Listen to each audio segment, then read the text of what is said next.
नमस्कार दोस्तों, आप देख रहे हैं 4 पीएम महाराष्ट्र और मैं हूं मयूर परीख। दोस्तों, अजीत पवार ने शरद पवार को एक बार फिर बड़ा झटका दिया है। नागालैंड के तमाम 6 विधायक, प्रदेश अध्यक्ष समेत तमाम पदाधिकारियों ने अजीत पवार ग्रुप को अपना समर्थन घोषित कर दिया है। शरद पवार के लिए यह एक बड़ा झटका इसलिए है क्योंकि राष्ट्रीय स्तर पर राष्ट्रवादी कांग्रेस पार्टी जो है वो किसके साथ है, ये नागालैंड की वजह से साबित हो सकता है चुनाव आयोग में। गौरतलब है कि चुनाव आयोग ने सुनवाई के लिए नोटिस निकाल दिया है। आज के एपिसोड में हम पहली चुनाव आयोग की सुनवाई और उसके ऊपर के कानूनी पहलू के विषय में डिटेल में बात करेंगे। सबसे पहले मैं आपको हाइलाइट्स बता दूं इस केस की। शरद पवार और अजीत पवार दोनों गुट लगातार ये बात कह रहे थे कि उन्हें किसी भी सूरत में पार्टी का स्प्लिट जो है वो नहीं हुआ है, बल्कि दोनों ही एक एनसीपी पार्टी के भीतर हैं और सिर्फ मतभेद हैं। इस तरह की बात चुनाव आयोग के सामने रखी थी, खासकर शरद पवार गुट ने यह बात रखी थी। चुनाव आयोग ने इस पूरे मामले में अब संज्ञान लेते हुए शरद पवार को अलग नोटिस और अजीत पवार को अलग नोटिस निकाल दिया है। यानी कि बिना अपना कोई फैसला सुनाए चुनाव आयोग ने साइलेंटली ये बात मान ली है कि एनसीपी पार्टी के भीतर 2 गुट हैं और एनसीपी पार्टी की स्प्लिट है। ये तो खबर पुरानी हुई। नई बात इस मामले में यह है कि नागालैंड का पूरा पार्टी ग्रुप अजीत पवार के साथ शामिल हो गया है और इसी के साथ प्रफुल्ल पटेल ने जो प्रेस कॉन्फ्रेंस की, उस प्रेस कॉन्फ्रेंस में एक बहुत ही अहम बात कही पार्टी के लीगल स्टेटस को लेकर। आज के एपिसोड में हम इसके ऊपर भी बात करेंगे, लेकिन सबसे पहले आइए हम सुनते हैं प्रफुल्ल पटेल का वो बयान जिसमें उन्होंने इशारों में कह दिया है कि आखिर एनसीपी का लीगल केस किस दिशा में आगे बढ़ने जा रहा है। जहां तक ऑर्गेनाइजेशनल विंग है, जो पार्टी का संगठनात्मक जो ढांचा होता है, उसमें मैंने पहले ही आप लोगों को बताया था, आज फिर से दोहरा रहा हूं कि हमारी पार्टी के जो संविधान जो बना हुआ है उसके अनुरूप जो समय समय पर जो चुनाव होने चाहिए और जिस तरीके से होने चाहिए वो चुनाव हमारे पार्टी में हुए नहीं है। और केवल एक अधिवेशन बुलाकर हम पदाधिकारी बन गए, इस तरह से ये हमारे संविधान में कहीं भी लीगली वो उचित नहीं है, वो अधिकृत नहीं है।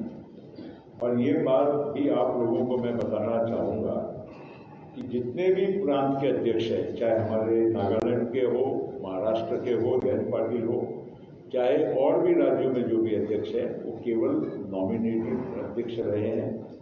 और योगायोग की बात है कि मेरे हस्ताक्षर के माध्यम से वो सभी लोगों को पदाधिकारी का चयन किया गया है। तो सुना आपने, प्रफुल्ल पटेल ने 2 बहुत ही महत्वपूर्ण बात यहां पे की। पहली बात, पार्टी की लीगलिटी के ऊपर ही सवाल पैदा कर दिया।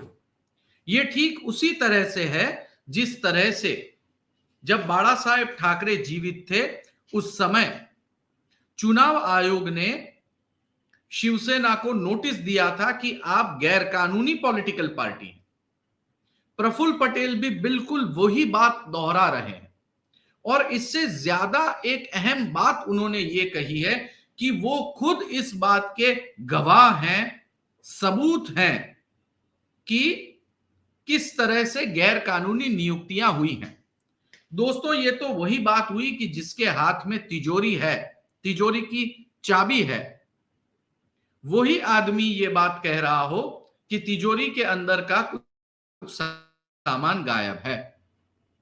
प्रफुल्ल पटेल ने यह बात कह दी कि खुद सिग्नेचर करके उन्होंने पार्टी के पदाधिकारियों की अपॉइंटमेंट की है और यह अपॉइंटमेंट गैर कानूनी है, क्योंकि किसी भी पार्टी के भीतर मात्र चुनाव के माध्यम से पदाधिकारी चुने जा सकते हैं, न कि अपॉइंटमेंट के माध्यम से। यानी कि अगर मैं सीधी सीधी बात करूं तो एनसीपी पार्टी का ये जो लीगल केस है, ये किस दिशा में आगे बढ़ रहा है, इसकी रूपरेखा अब बिल्कुल स्पष्ट है। रूपरेखा कुछ इस प्रकार से है कि शरद पवार गुट अलग, अजीत पवार गुट अलग, जो चुनाव आयोग ने पहले ही साफ कर दिया बिना ऑर्डर दिए। और अब प्रफुल्ल पटेल, अजीत पवार गुट चुनाव आयोग के सामने जाकर यह बात रखेंगे कि जो शरद पवार वाली पूरी की पूरी पार्टी है वो गैर कानूनी है, क्योंकि चुनाव आयोग के नीति, नियम और कायदे के अनुसार जिस प्रकार से डेमोक्रेटिक पार्टी डेमोक्रेटिक तरीके से वोटिंग करवाकर पदाधिकारियों को चुने जाना चाहिए, वैसा नहीं हुआ है। सिर्फ अधिवेशन बुलाकर अपॉइंटमेंट लेटर दिए गए हैं।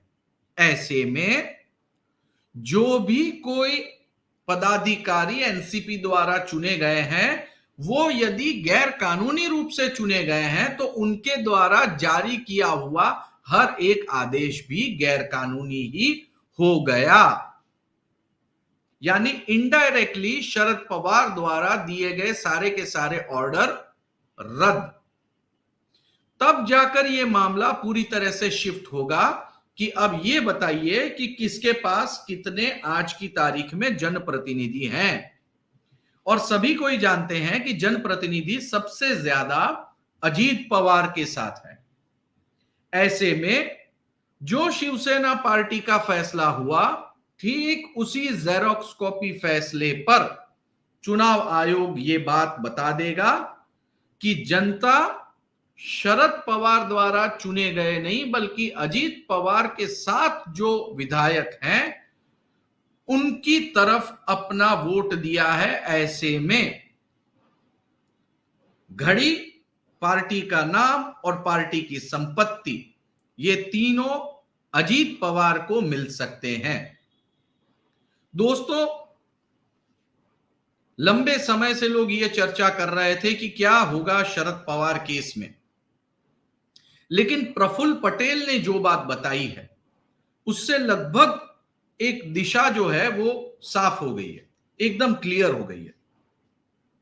शायद इसीलिए शरद पवार 2 दिन पहले जब गुजरात गए थे अदानी से मिलने के लिए, तो उस दौरान उन्होंने गुजरात एनसीपी के पार्टी के पदाधिकारियों के साथ में मीटिंग की थी। लेकिन क्या वाकई में गुजरात एनसीपी शरद पवार के साथ रहेगी? क्योंकि गुजरात एनसीपी का पूरा स्ट्रक्चर जो है वो प्रफुल्ल पटेल का बनाया हुआ है। ऐसे में दोस्तों, शरद पवार का केस फिलहाल कानूनी रूप से चुनाव आयोग के सामने कमजोर होता हुआ इस वक्त दिख रहा है। अब यह देखना दिलचस्प होगा कि क्या शरद पवार इससे कोई बड़ा पत्ता उतरते हैं, इससे कोई बड़ा दांव खेलते हैं। कानूनी दांव पेच बड़े ही दिलचस्प होंगे और ये तमाम दांव पेच 4 PM महाराष्ट्र के माध्यम से मैं आप तक पहुंचाता रहूंगा। चैनल को सब्सक्राइब कर दीजिए। वीडियो पसंद आया हो तो उसे लाइक और शेयर कीजिए। वीडियो के नीचे आपकी कमेंट क्या है ये जरूर लिखें। एपिसोड को अंत तक देखने के लिए बहुत बहुत धन्यवाद।